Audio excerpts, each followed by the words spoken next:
В селе ты не просто порядочный житель, у всех на виду твое имя – учитель.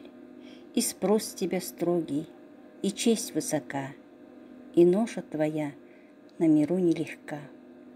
И эту нелегкую ношу быть учителем на селе с честью 40 лет пронесла учитель с большой буквы, человек с высокими принципами, ветеран педагогического труда, отличник просвещения Мизецкая Нина Васильевна.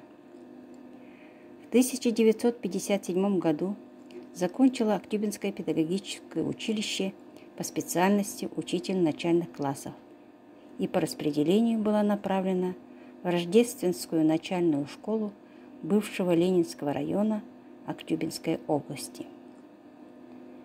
Затем продолжила работу в Велиховской 8-летней школе учителем начальных классов, учителем математики.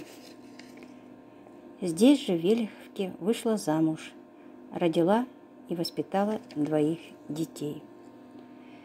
Нина Васильевна – опытный учитель, настоящий профессионал, мудрый, талантливый педагог, учитель по призванию, до глубины души преданный своему делу. Ее всегда отличали прекрасные душевные качества, любовь к детям, своей профессии, честность, принципиальность, готовность всегда прийти на помощь коллегам. Многолетний труд Нины Васильевны отмечен различными грамотами, благодарственными письмами. В 1984 году присвоено звание «Отличник просвещения КАС СССР». В 1988 году за добросовестный труд она была награждена медалью «Ветеран труда». Ее выпускники работают в различных сферах. Многие из них работают юристами, врачами, просто педагогами и рабочими.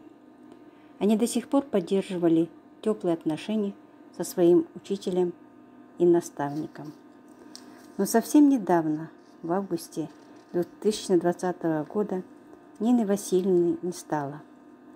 Ушла из жизни прекрасный, светлый, добрый человек, бесконечно преданный своему делу. Мы навсегда сохраним о ней светлую память.